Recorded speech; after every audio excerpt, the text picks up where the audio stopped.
persoalan ini adalah sesuatu yang terkait adanya kesepakatan secara lisan yang terjadi di tanggal 13 November 2024.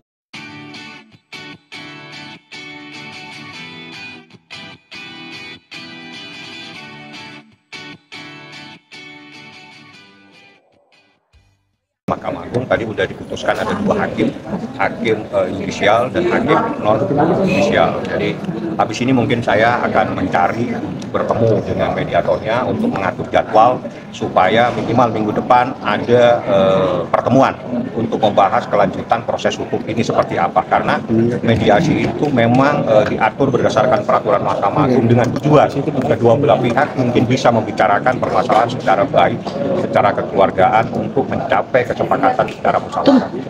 Tadi sempat juga ditawarkan mediator dari luar, Bang. Kenapa alasannya memilih untuk dari mediator? Karena yang terdaftar itu mediatornya itu pasti ada di pengadilan negeri. Setiap pengadilan negeri, seingat saya, semua sudah ada daftar mediator, baik mediator hakim, hasilnya yang sama mediator non-palu.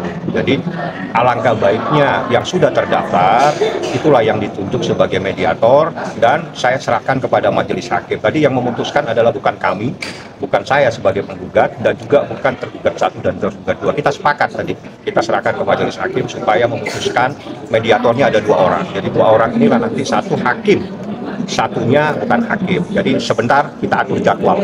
Mudah-mudahan minggu depan ada titik temu untuk membahas persoalan ini, ya kan? Karena persoalan ini adalah sesuatu yang terkait adanya kesepakatan secara lisan yang terjadi di tanggal 13 November 2024. Bang, saat mediasi nanti mungkin kita Mirdani akan menyampaikan apa, Bang? Mungkin ada pesan kalau usulan mediasi itu bisa saya buatkan, tapi berdasarkan peraturan Mahkamah Agung, para pihak, artinya para pihak itu prinsipal ya, di dalam hukum itu istilahnya prinsipal, diwajibkan untuk hadir, kecuali dengan hal-hal yang memang luar biasa dia tidak bisa hadir. Nah, yang jadi masalah, posisi Nikita Mirzani saat ini ada dalam tahanan, Ismail Marzuki ada dalam tahanan, dan itu menjadi kebijakan daripada kejaksaan. Apakah memberikan izin atau tidak? Nanti mungkin, ataukah ada jalan keluar lain, misalnya melalui video call atau apa. Nanti kita lihat teknis itu teknis yang akan disepakati dengan hakim mediator.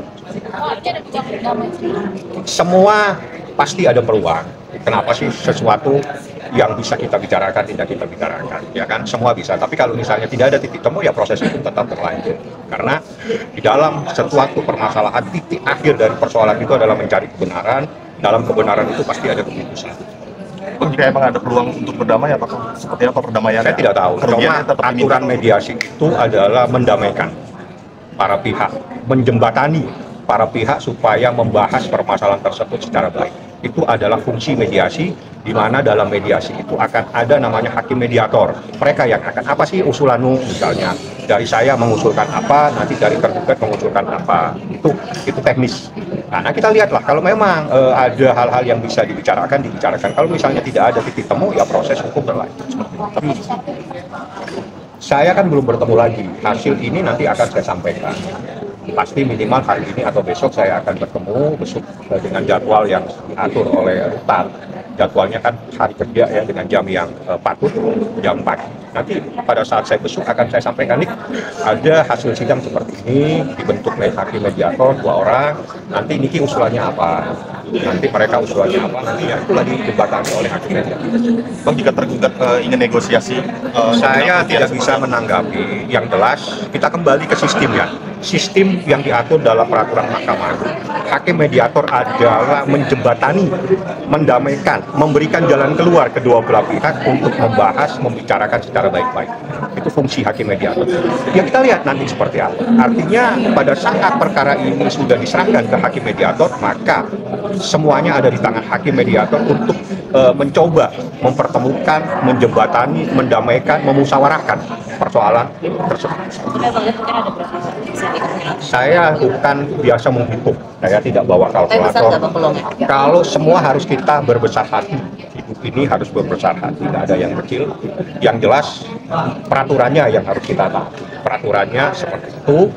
Kita lihat nanti, ini kan saya belum ketemu nih, habis ini saya coba akan mencari hakim mediatornya siapa, kita jadwalin apakah minggu depan atau 2 minggu lagi, karena batasan untuk mediator itu, batasan untuk mediasi itu 1 bulan. Terhitung sejak nanti kapan nih, apakah sejak hari ini atau minggu depan nanti diputuskan oleh hakim mediator. Kabar kita sekarang gimana? Baik-baik aja, dalam keadaan sehat. Dia ingin bertemu Rijal lagi. Saya belum membahas yang begitu. Biasanya yang saya bahas itu dengan ini pasal. Pasal saya bahas, unsur saya bahas, pidananya saya bahas. Hal-hal di luar itu saya jarang membahas hal-hal tidak ada relevansinya dengan persoalan itu, karena hal-hal pribadi saya tidak akan masuk. Terima kasih Bang. Saya bertemu dengan hakim mediator ya. Nanti saya akan sampaikan apakah minggu depan kita mediasi atau tidak.